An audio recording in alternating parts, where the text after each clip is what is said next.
Today, I'm honored to be joined by Eric Luczak, founder of Embodied Pathways, a guide, healer, and coach whose work spans the sacred terrain of transformation, mediumship, energy clearing, and death doula services. Eric walks with men and with all those who are ready to meet themselves more fully through the deeply human and spiritual processes of release, healing, and remembrance. His work touches every phase of life and death, helping people shed layers of shame, self-doubt, and disconnect to arrive at a place of deep embodiment and truth. In our conversation, Eric shares his personal story of transformation, how coming home to himself and learning to hold what once felt too heavy or hidden became the very pathway through which he now serves others. This is a powerful and heartfelt episode for anyone who's felt the pull to meet their own inner depths, to touch the places inside that are begging to be seen, honored, and brought back to the light. Thanks for being here, and we'll see you in the episode.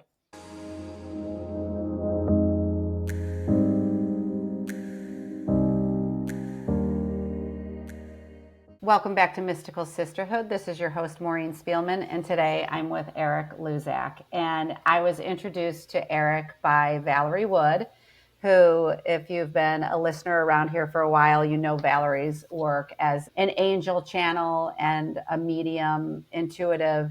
And I always say that I think that the finest guests come through referrals for me because there's just a touch point of trust. And I think sometimes people might say like, oh, this person could be good. And they sit on it for a while and then they make sure, and then it comes through at just the right time. So I want to introduce you, Eric, and say welcome to Mystical Sisterhood. Thank you. Thank you. And the funny thing is I have a session with Val tonight at 5 o'clock Mountain Time. It's so perfect.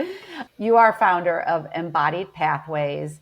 You are a men's coach. Your skill set is varied and wide as a channeler, as a man offering death doula services and energy clearing. I think when we first met the other day, a big part of the conversation was your work with men.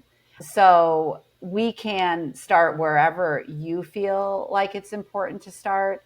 But I already really love the conversation we're about to have because it is so important to, I think, the transformation that we're seeing, these new big invitations for men's work, for what is really unraveling and opening up. And so how do you feel about that? And what do you have to say about this point in time we're finding ourselves in?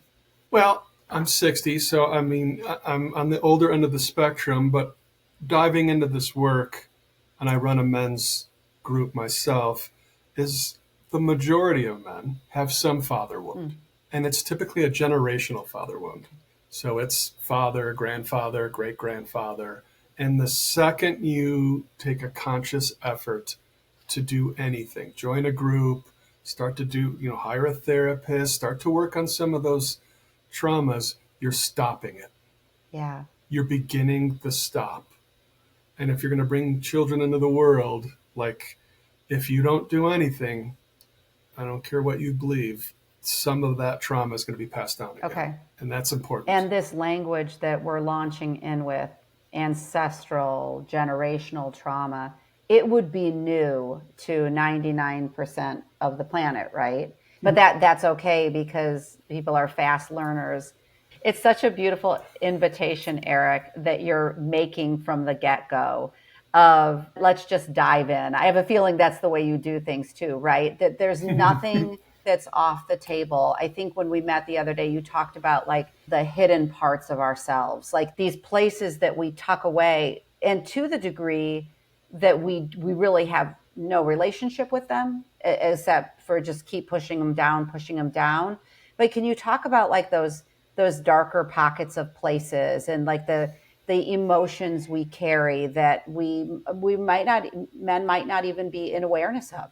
Yeah. I mean, some of the big buzzwords in men's work is shadow work, shame, right? So many men have shame that there is just a plethora of these little pockets of trauma.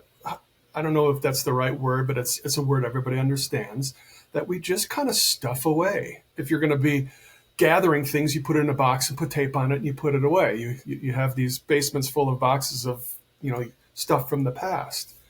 And this goes for everybody, but mostly men, they just put the stuff away, right? And it's over there. And what I've been able to uncover through my coaching is, you're you during things are relatively normal, but the minute you're poked or triggered, those boxes mysteriously open up and the shame may come up. The little 8-year-old boy that felt he had to be quiet so his dad could be okay and do his thing, those jump in and they're co-leading. You almost have like a fancy car where you slide over to the passenger seat and this 8-year-old boy starts driving and you just believe you're still driving. Because when I dive in with some of these men, they're like, oh man, oh yeah, you're right. Yeah. Like they realize like it's that 8-year-old wounded self that's like what you're presenting to the people around you into life is that wounded part of you without you even having awareness around it. Right. And when you say the thing about being reactive or that self that kind of steps forward in reaction and is more triggered and it kind of like a knee-jerk response, is that I think so oftentimes in life we misidentify that as who we are.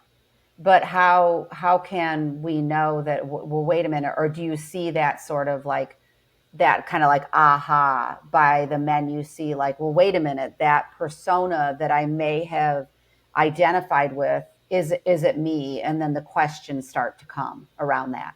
So I do like a deep dive in meditation and I have them go inward until they meet the part of them where they feel this thing that we've uncovered happened. So they're meeting that version of themselves, that 8-year-old boy, that 9-year-old boy, and so what we gather from that session is, oh, okay, like I had to go to my room when other people were over so I could be quiet, and so you just start to uncover these parts of you. And then I pull it in where like, do you see where like when you are in the world this way, that's the boy that needed to go to the bedroom and get out of the way. And they without, you don't know what you don't know. Right. So they're like, oh my God, that makes sense. So I had one client talk about like, when I first started working with you, I couldn't see through there wasn't even a crack. And the more I work with you, the more the window opened and I was able to see like, oh my God. Sometimes I leave at the little version of you, right? There's the kid Eric or the 8-year-old Eric. So like, oh, wow. Then we work on like having that version of you sit next to you, but from a place of like just along for the ride, not being the one that's directing. Right. It's so tangible to think of ourselves at these ages and see, especially those of us raised in the 60s, 70s, 80s, we can picture like what were the clothes you were wearing, who was around you, the elements, and you're pulling them in. But I love that. Pulling in, I was going to say the tangibility of like your 6-year-old self. It's like so easy to see like, oh, that can't possibly be my adult self. Okay, wait a minute. Yeah. So you do a breaking down. Now, let me ask you before we get in too far, was there an own sort of breaking down in your own life that made you go on your own path that led you to this path with working with men? There was a innate pull in my life very young where I knew there was something more. Like I remember I was Catholic and I was maybe 8, 9, sitting in a pew with my parents at church. And I remember like not praying, but just going, all right, God, if you're here, give me a sign. I didn't hear anything. I didn't feel anything. And like I remember that being a defining moment. Like I need to go on a search for what is the meaning of life almost. Wow. And so it started that early. And then through high school, I started to do some reading, and then my brother was spiritual, so he was like a guide, and I got into non-dual stuff. So it was just this really intricate path of like, oh, I'm bouncing over here. All right, non-dual is not so much. I'm going to go over here. I'm going to look at Buddhism, and I'm going to go over here. And then I got divorced, and there was a lot of issues there, and there was this anger that came through that presented like it was yucky. And I knew I needed to work on that. And then I started to work for a woman named Isabel Tierney. And through her process, I was able to like start to see like, oh God, she called it in charging or discharging. So some people bring it in and then they just, simmer and explode. Me, it came and I discharged. Okay. So anybody in my wake yes. felt it. And meeting a lot of men are dischargers. And so this process through her work was like, okay, I could start to feel all the energy and stuff. And it took a while. But then he's like, okay, I'm feeling it. Maybe you burst out. You go, okay, I'm going to pull it back. And then it got to the point where like, now I can see it coming. I can be present to it. I can create space. And if it's still there and I'm terse, I could at least say, hey, I'm in this place if I'm with somebody. Like, I'm feeling on edge, like, can I take a few breaths? I mean, being able to just pause and take, like, hey, time out. I need a moment. I need a moment so I'm not overtaken by this emotion. The word emotional intelligence is used a lot in men's work, and a lot of men do not have emotional intelligence because they don't know how to deal with emotions. I think that's I'm glad you brought that up, because I hear a lot of women say, how can my man not know even the basics? And I'll say it in the same corollary that women are learning in their 50s, and say, we're all learning together, right? Like, I feel like most of us, again, did not learn like healthy communication, what our emotions meant, anything around this world. So, but I sometimes I think like, well, it's so understandable that there's absolutely no language, because it's not culturally acceptable to cry, to emote, to all, and that's gotten better, right? That's gotten better, maybe not for the collective as a whole, but we see pockets of this becoming better. But I think the other day when we talked, you said,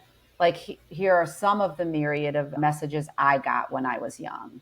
And can you share some of those as to what men weren't supposed to do? Or, well, don't show emotion. Be a man. Shut up. Right? My dad's listening. Sorry, but like, I was an idiot for not knowing things. And there was this fear of like, I had to do it right. Okay. Or I was going to be yelled at. And so take that example right there in terms of how an experience like that morphs into shame. Ooh. Well, you carry this burden. Like, I've been on this journey the last 3 or 4 months of just going really deep in meditation and trying to pull some of this stuff up, like hearing you're an idiot, you're a failure. The big one was, don't go out in the world because you're not sure you're going to get it right. Right? That's a heavy burden to like. So like, you don't want to present strength unless some guys just do it and they're just like a bulldozer. But like, to present strength and being aware of who you are. There's so many things running in the background. Like, you've talked about my embodied pathways. I mean, even to this day, there's parts of me that like are afraid to step out a little bit because I'm not sure I'm going to get it right. Yeah.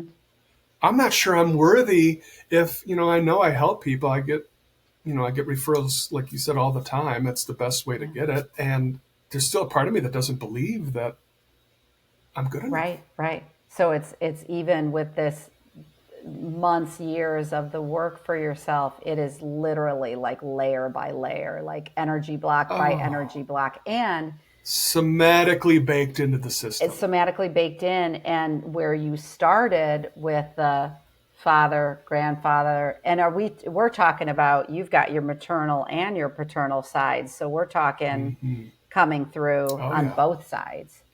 And do you find that most don't even understand that concept, that there's more than just what we've experienced in this life? It's coming down from past generations too. I believe, most men that have had a father wound, they get that. Okay. And I don't know, like, even in my men's group, we don't go too deep into that because we work a lot on what's there. But like, if you would work with me or another men's coach, like, especially my teacher, who's John Weiland, like, he talks about that a lot. It's passed down. And sometimes thousands of years, right? And you're just carrying it along and handing it off to the next generation unless you do something. Unless, it doesn't have to be a men's group, but like, stop the madness. Stop the anger. Stop like accusing and blaming people. Living in a fried nervous system, I mean, I don't know if you got a question on this, but like, some of men's work is like learning how to have a calm, regulated nervous system. Oh yeah, I mean, and live in a space where you, like, you can feel it amp up and then have a breath or whatever your thing is, drop down, do some push-ups. I don't know what your thing is. Dropping back down and like, okay, I'm finding my balance again. Yeah, so important, especially we're living in such a doing culture. I know we're, we're transitioning to the being culture, yet there's so much of the doing. And I often think of too, like the onus that is on men's shoulders. Like I grew up in the United States, so I only know culture here. But there's a lot on men's shoulders to provide. And I'm sure that that's indoctrinated very early in life, and that's big. That's a lot to carry. And I don't know that firsthand, but I just, let's open that up. Yeah, and you talked about shame, but like when I was raising my children, because my dad was an angry guy, and I told myself I didn't want to be an angry guy. Guess who was an angry guy? So the shame that I brought in the desert on this retreat with 65 men, and I may start crying, was like carrying that I was this angry guy that made my kids scared. And I had to own that. And I had been carrying it, and nobody described what it was to me, right? I had a coach from the program that like, oh, you got a lot of shame. Like, whoa, what's that? Right.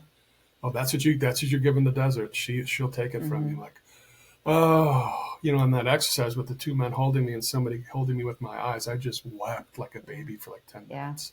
Just releasing years and years and years and years of shame. And it just was like, I had more to give, but like that was just the initial, like opening up the doors, and it all just came rushing out. And it's just like, oh my God. And so many men carry shame. So many men. For that experience, when you went out into the desert, do you feel like the quality of being held in a safe space was one of the things that allowed you, like something in your nervous system was able to relax and just let go? Oh, yeah. So imagine 65 men, not all the same, but all sharing from a level of, I've got this trauma, I've got this shame, I've got this shadow I'm working on. And you can relate to all of it because there's parts and pieces that everybody has in the collective.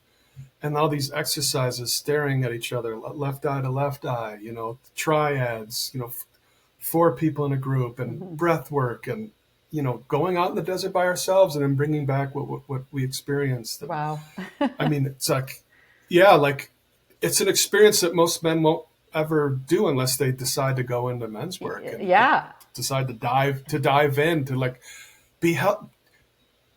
Let's be clear, to be held by another man without judgment, without anything other than love, is an experience that most men need to experience. I love that. Yeah. Because when you're talking about it, I'm thinking, and we touched upon it, is that in the, often now it's called bro culture, but where everything is, hey bro, and it's sports, or it's talking about everything but, right? And I think that that's where women with their innate femininity and we're not like all emotionally adept, but we all were once when we were born, right? But so trained away, but we hold spaces for emotions more easily. And so to cross that bridge of like, we're going from the surface to everything outer to like the inner worlds with men, with each other, whole new ball game.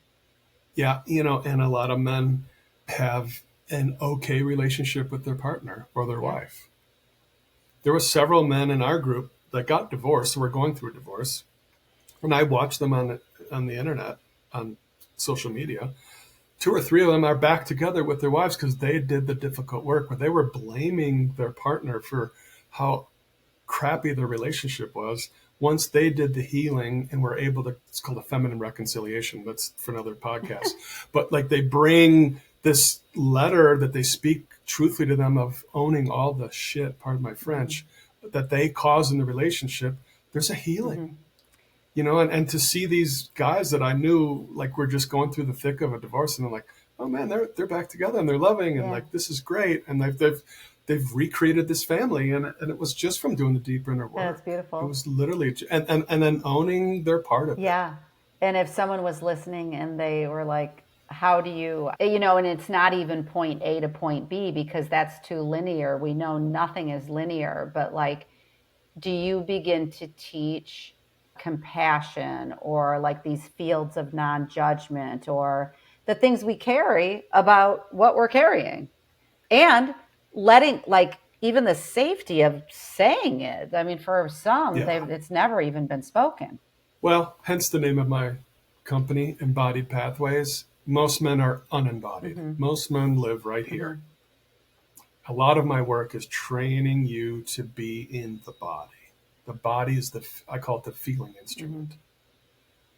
When you can start to use your body to read the room, to read your partner's energy, to redirect, feeling it up, being able to pull it back down and have your heart open, your body grounded. John Weiland, my teacher, talks about, the great masculine is that needs nothing. So being in a space of consciousness, of awareness, of stillness that needs nothing. Beautiful. Mm-hmm. Imagine your partner then experiencing you as that versus like, I always talk about you got your hand on the arrow that's in your quiver and like she's talking, you're like, all right, I'm setting, I'm pulling, I'm stretching. Like, are you done yet? Because I'm ready to shoot this damn thing. Yeah. Boom, that was me. You know what I love about like even just meeting you for the second time? You've got so many good analogies and metaphors. Like I never know the definition, what the difference is between the two, but you do. And it really kind of makes it so understandable. I know like the two ways that you work too are one-on-one coaching and there, I know there's more than two, but your men's groups. But do you see, is it a variety of man you see coming through the door? Like you've got some that like are ready to go and then they're starting to master the concepts like pretty quickly, and then some that are like, oh, wait a minute, this is a whole new vocabulary. Is it all over? And then you just kind of go with following the lead. So 2 buckets. So my men's group, I've had people come and people go because it's just too much. Some they touch the trauma that they know they have, and it's just being in the men's group and sharing it's too much, and they leave. That's great because you're not ready. And then I got them, and they were drawn to it for various reasons, and they stay. Like I was telling you, I have a core group of about 8 guys that show up, and we just continue to do the check-in. We continue to do the embodiment work where we get in our bodies. There's some breath work, some meditation, and then there's a topic. And these topics are things that men really need to talk about. And these men I give it to them a week ahead of time to like have some thought on it. And some men don't feel like sharing, but most men, one guy will say something, the other guy will like, hey, I've experienced that. And there's this sharing. And like I said, 2.5 hours later, like, all right, the concept of time, we should probably end this. You got any questions, let us know. And, the ones that feel the value from it and they're continuing to grow. And I got some young guys, some late 20 guys, and I got some 40 and 50-year-olds. And it's just beautiful to see this nice blended mix of men that are continuing to show up and know that it's benefiting them in their life via work, via partner, children, family, whatever. And it's, there's always more, right? There's always more. Absolutely. There's always more like we can open up to. For sure. For sure. Do you find that you live out in Colorado, do you find your neck of the woods like is open, or are you living in a community that practices these things more than maybe the typical community in the US? It's a mixed bag. I've broadcasted. Susan, my partner, has this yoga studio that's really popular, and she broadcasts my meetings. And I've got a small group, 8 people show up. There's a few other men's groups I've seen pop up. I don't know what gets. Then you read like a national one where some guy started something and it grew into something incredible. So like I don't know like what the right thing is that like grabs people to a point where like that makes sense to me. I'm going, right? And this year, I'm going to wait till it cools off, maybe in September, we're going to take one of our meetings or an extra session. And we're all going to go into the woods together. Nice. And we're going to go sit in the cold river, and we're going to go meditate in the woods, and we're going to hug a tree, and we're going to just like no electronics, no nothing, no structure. And like have them get a little flavor of what, like just a hint of what a retreat would feel like, you know? Yeah. And it's like real time allowance of the nervous system relaxing. Yeah. Yeah. That's such a beautiful thing. I wish there was more men buying in. I wish there was a way that like I could have a magic wand that like I could tap Yes. people, you know, but it's the people like you that have a show like this that allow me to get on, and like you might get 3 or 4 guys go, oh, that's interesting. You know, and I may eventually have an online one, but like to me, I want to focus on the in-person one. And if I get enough interest from people outside of Colorado, I would certainly open up to that. But hopefully it just reaches out to them to maybe have a conversation with me. Oh, yeah. Maybe they'll be interested in some coaching. I mean, I mean, people have turned relationships around. I mean, you can't make your life better if you don't do the work. Yes, I agree. That's true too. Yeah.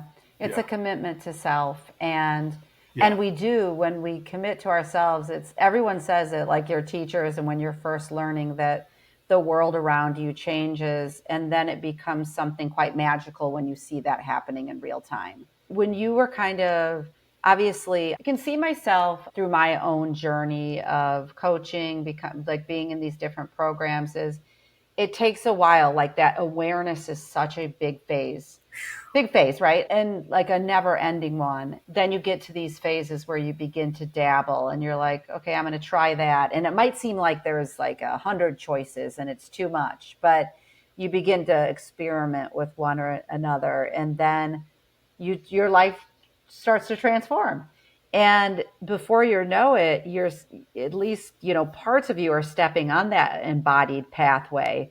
But as you find yourself, I mean, maybe we're in all of them at once, right? In a sense, like, I mean, I know there's full enlightenment and everything like that, but for yourself, like on a daily practice, we're human too, right? So we're going to have the days where we're a little grumpier or a little low energy or all the things. But what do you find really beneficial that like are like not your non-negotiables, but like your kind of things that you really pull into yourself and you tend to practice more regularly?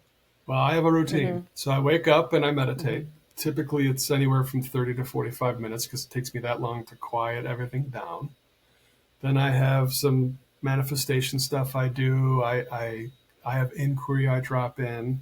Then I do about 15, 20 minutes of yoga. I do about 25 to 30 minutes of Qigong. When I have the time, I sit in my sauna for 25 minutes and then I plop in my cold plunge for 2.5 minutes, and then I start my day. So like I do all that because when I walk out the door, depending if I'm late or whatever, but for the most part, my nervous system is level set. Yeah. And when I don't have time for any of that, you're harried. You're frenzied. You may be short with your partner. You forgot to kiss her on their way out. And I feel like most men, once you get into this work, like me, I've been doing this a while. I coach men on it, but like finding grounded presence. There's times I'm talking to Susan, my partner, and I feel like I'm there, and she's like, "Where are you?" I'm like, "Oh shit, I got to ground more, right?" Like she can feel me up here, and that's the feminine. Like she can feel connection. And when we're thinking like I'm being stoic and I'm here, and like, no, you're not. Like, where are you? I need to feel you here, right here. Such a good example. And I think that's the work. One of my long-standing customers, he said, the incredibly painful act of being present, something along those lines. And because we work a lot on presence and being there. And he's like, it's just such a daunting task, but it's what's needed, right? And to me, meditation is really an important part of men's work, at least working with me. Like this particular client, I think he's on a roll of over 200 days of meditating. Wow. What I like about meditation when you can quiet yourself is you can drop in these inquiries. And if you listen to your inner wisdom, it's that voice that's not quite yours. And you're just like, oh, wow, okay. And like he would share with me some inquiry and what the insight he got. I'm like, man, that is beautiful. That is. And that came from you. Not me, not anybody else. That came from you. And I think men don't like meditation. It's stupid. When you talk to anybody, or they're like, I don't got time. Oh, really? That's the other thing. Like time is a concept really, but like if you can't find 15 minutes out of your day to maybe do some breath work or to drop into a meditation or do 15 minutes of Yeah. yoga or something to pull yourself into your body. Like one of the exercises I like men to do is like, getting grounded and then like feeling just past your body, right? And then feeling to the walls, and now go up outside. Now feel like I've got the mountains to my left here. Feel yourself and your presence to the mountains. So starting to train your awareness and your presence to just go past here. I mean, getting grounded, but also expanding your field. And the embodied part is like, yeah, I can be in my body, and my body can have like tentacles out into the energy field, and I can receive It's information. beautiful. Yeah. And then that's true. It just feels so empowered to be, it's almost like these inborn tools we have to be in our environments and to slow down. And I'll just reflect back to you. I think even the slowing down, and I want to know, like, the Eric before, was Eric always this slow and deliberate, or was he like fast track the energy? So I just reflecting back to you, like anyone listening, it's like the cadence is slowed down, right? Because it slows everything down. I was way more in my feminine. I was just more free flowing, and like Susan, we've been together almost 7 years now. Like when I first met you, this first 3 years before you really dove into men's work, like you were super in your feminine. Not to get into deeper concepts, but she would have to hold the masculine pole. Okay.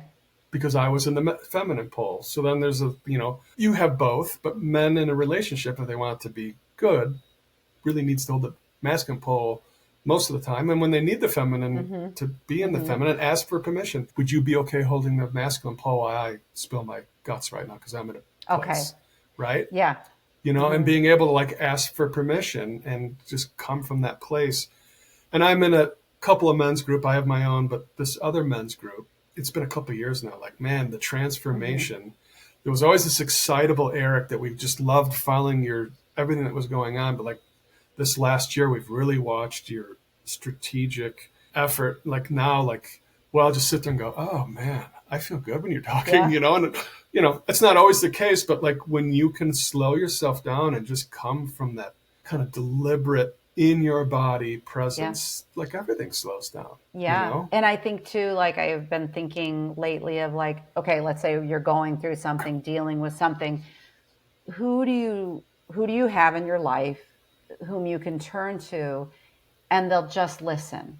They will not have an agenda for you. They will not try to fix or give solutions. Like, who is that for you?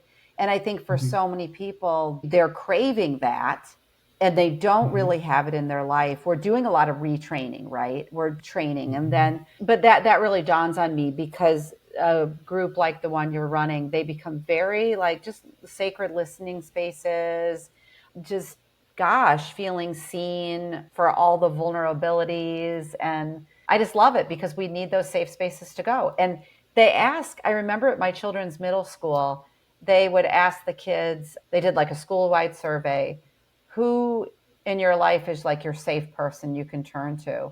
And when they did the survey, they found that the kids, so many of them didn't have anyone that they would put on that list. And therein just shows like, oh, wow, these skills are so important to be cultivating in society, especially right now. Yeah. So when I rewrote my love story, I called in Susan, and part of my edict to the universe was to have a partner who was a mirror for me. And boy, did I call it a bright, shiny mirror, which I love her for that. She calls me out of my BS all the time.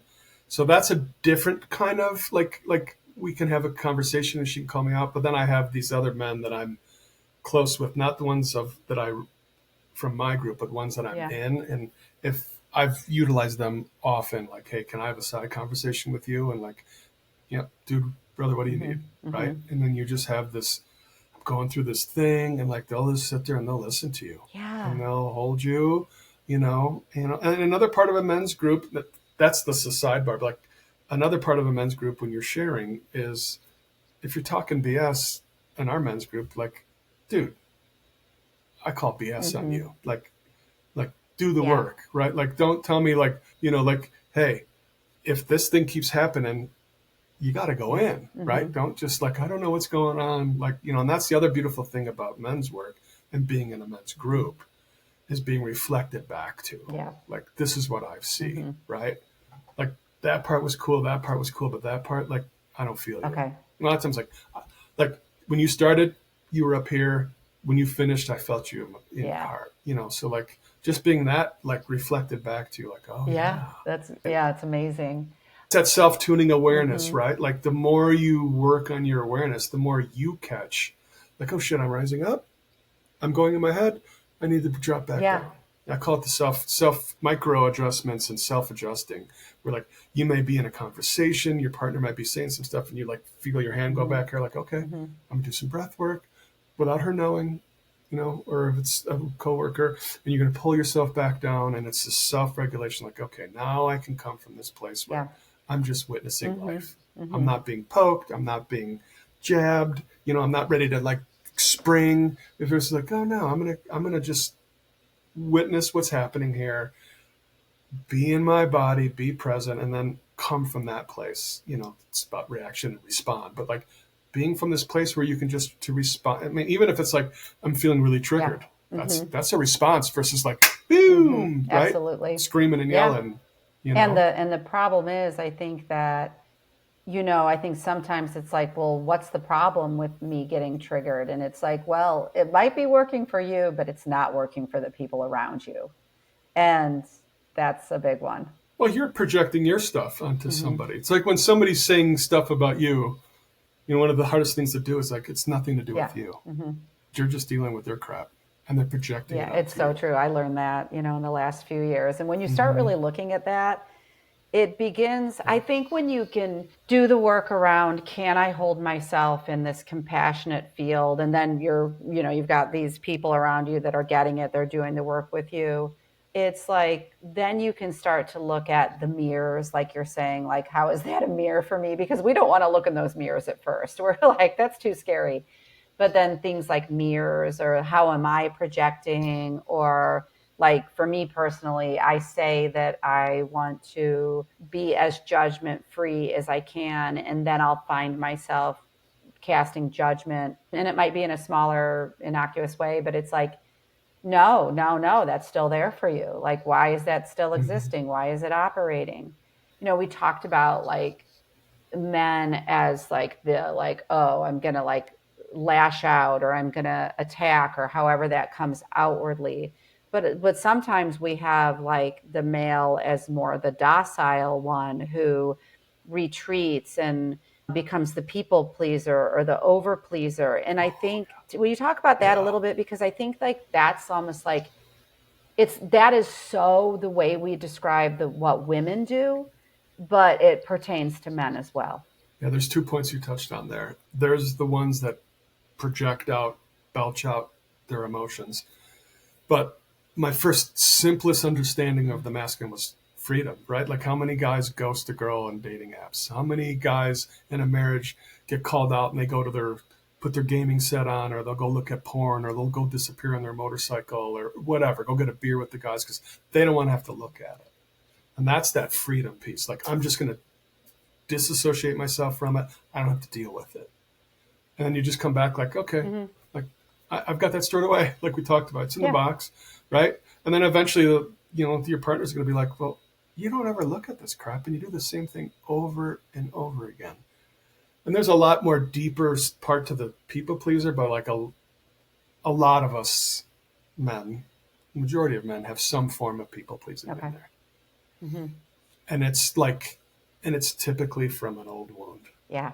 You may have, if you're not familiar with IFS, you may have the savior, you may have like the rescuer, whatever that is. Like, well, that's what I had to do when I was 6, right? Like I had to make sure little sis was okay and little brother was okay, and they were fed and diapers were on. And, so like all those parts that we tend to not look at are infused in us being part of the people pleaser. Wow. Yeah. And it makes you feel good too. Think about it. I mean, it's not healthy, but like, okay, well, I made her feel good. I made him feel good. I've done this. And like the placebo effect, it's like, okay, I did this, and okay, now I could just rest. And you're not really looking at the source and all the things that are causing this. If there's certain issues going on in your life, I use the word like anything that shows up is like an invitation, right? If there's a pattern, if there's a behavior that continues to show up, that's life going, Right. excuse Yeah. me. You open the door like, yes, like I'm here again. Like, are you going to invite me in and have tea with me? Or are you just going to close the door and I'm going to start knocking louder and bring more of my friends? Absolutely. Yeah. And Eric, I'm thinking about like when you're talking about, oh, I just want freedom. I just want to be free. And so Yeah. we project onto the other person that they're the reason we don't feel effing Oh, free. yeah. And the truth of the matter is, we can be with someone and feel complete freedom, right? It's not about the person. But there's that's a really rich conversation. Like what you were saying, like in your men's groups, you'll have those themes of like balance, or I forget the other one you told me, but it's like something like capacity and like freedom, right? Like what does that mean to you? Because freedom, I feel like with men is like a really juicy big one. Well, freedom is, in a healthy way, to embody freedom is not, like John Wineland talked about, that means nothing, right? Being free in the stillness, that you don't need anything from your partner to make you feel better, Yeah. right? Like I think people, my happiness is contingent on, right? If my job's going good, if my family life's good, yes and no, right? Life's. And either you're in it from this place of freedom, where like, okay, I'm not going to let that experience or that whatever's happening throw me. I mean, may tip you over, but like you have the capacity to come back and go, all right, well, I just got thrown a curveball, and how do I meet it where it's at, and how do I bring the freedom of spaciousness, of stillness, of being not this reactionary, like, think about men. I got it. Like, I'll take it. I'm going to fix it. I'm going to do this. That's my job, right? It's this, busting through a wall kind of a thing versus like, no, let me, being a man doesn't always mean you have to fix everything. Wow. Like physically and emotionally, or like right. I mean, like the true fixing is putting the mirror up and going, what do I need to do here? Yeah. Because taking ownership of like, could I have possibly been part of why this fracture is happening? And I think a lot of men, especially some of the guys in the group, start to see like, oh yeah. Okay. Yeah. Right. Right. Yeah. Like where a guy will be like, I didn't realize how much anger I had. Like, well, yeah. Yeah, right. Yep. That feels good to even just the awareness of realizing I had more anger than I thought I had. Right. And with young kids, it's like, okay, the fact that they were coloring on the couch and you don't like coloring on the couch, instead of screaming at them, you could have just said, all right, let's go to the table, right? Like just simple little redirects or whatever. And like, but no, it's this, like, you're not present, right? You're not in your body. So like, oh, you're on the couch coloring again. And damn it, time out or whatever. Yeah. Like, wait, they're being in this creative space. How do we just redirect this? And and then talking about a mirror, you're mirroring, oh, dad gets mad when I do this, right? Or mom gets mad when I do this. And so like, what does a kid bring into adolescence and adulthood?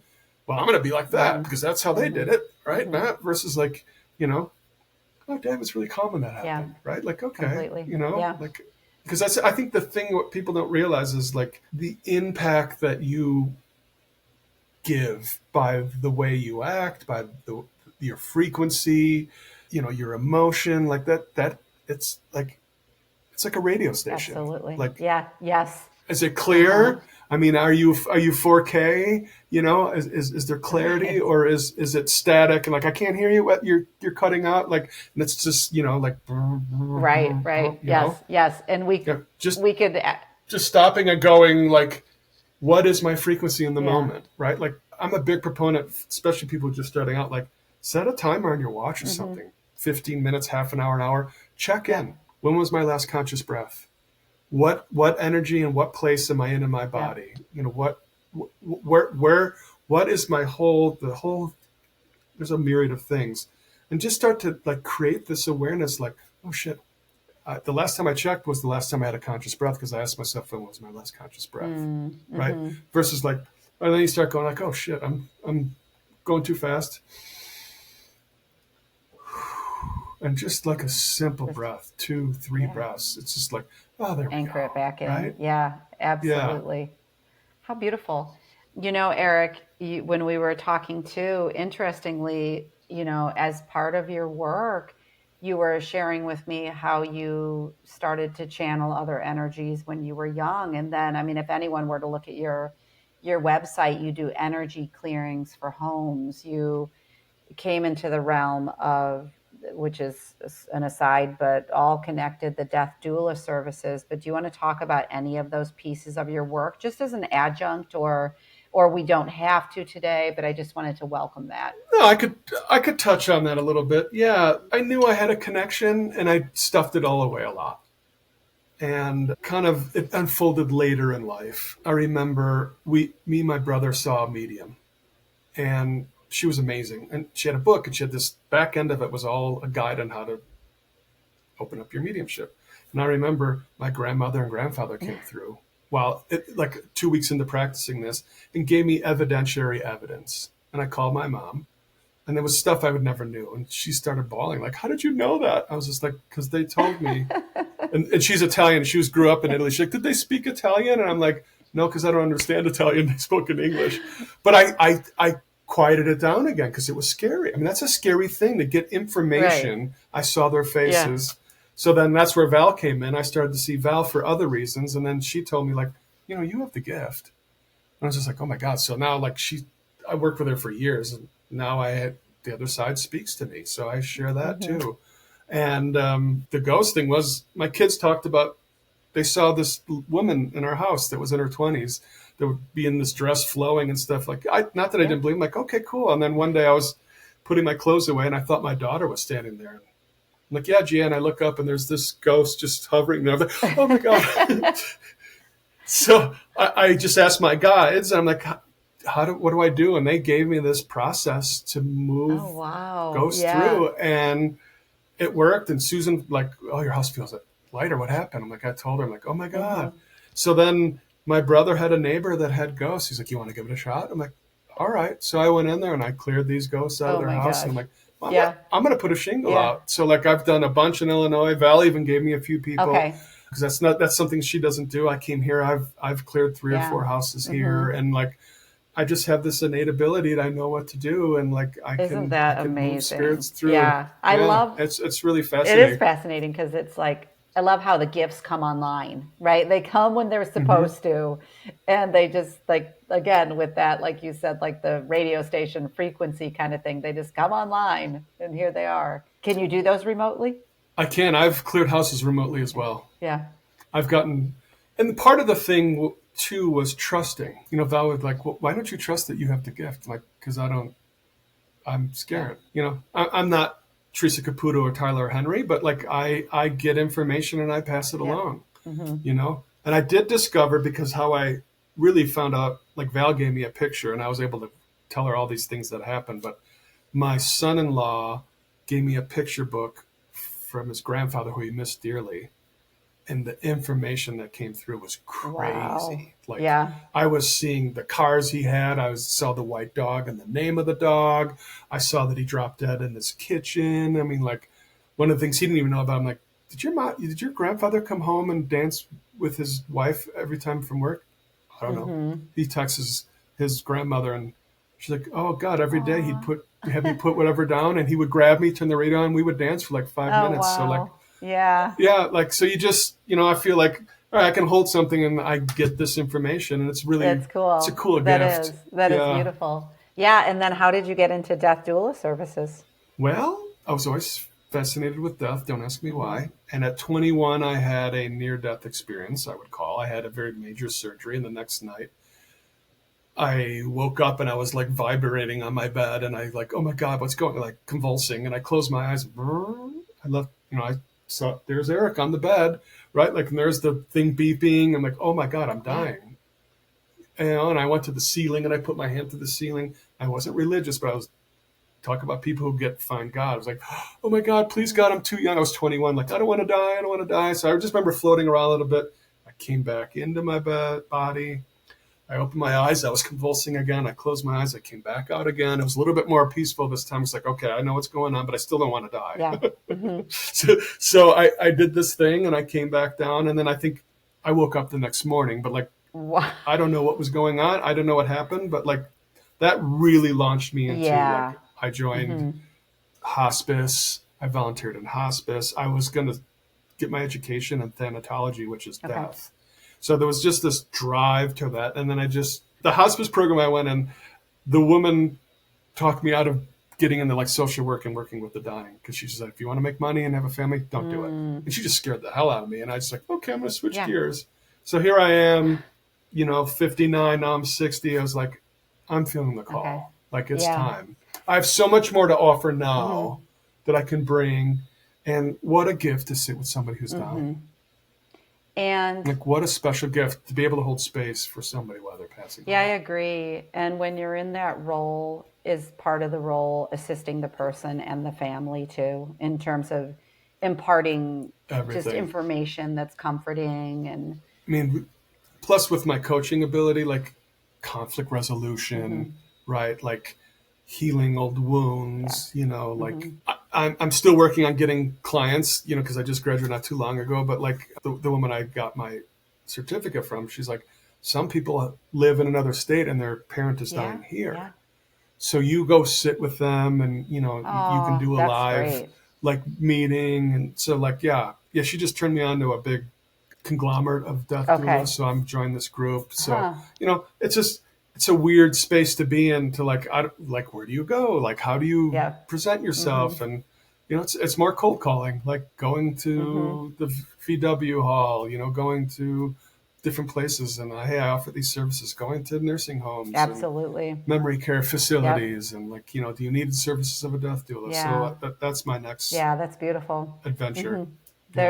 And we know for any of the populations that you see, it's like, there are teams and teams of people. It's just the opening up. And I think for me, it's like I told you the other day, I'm like, okay, you're like my second men's coach I know. And then that becomes like a calling card. And I come from a very open-heartedness place where like, no, we want to share the wealth. There's nothing about the scarcity. We need more change in the world. It's called for. Let's support one another's growth and expansion, because it is expansion for all. Yeah, and it's so needed on the men's side of things, like to just have a more open-hearted, grounded, present man that walks the earth is really what's needed. Yeah. Well, I think that's a beautiful place to finish today. Is there anything else that's coming you'd like to add, or you feel as a message that wants to come through? Yeah, I mean, if there's women that like, I want my men to do this or whatever, like it's a call to men out there, like fight through the discomfort, fight through anything that says, no way, I don't want to do that. And just go find a men's group. Go find a men's group and sit at one time. Might not be for you, but check it out. Awesome. Experience being held by other men.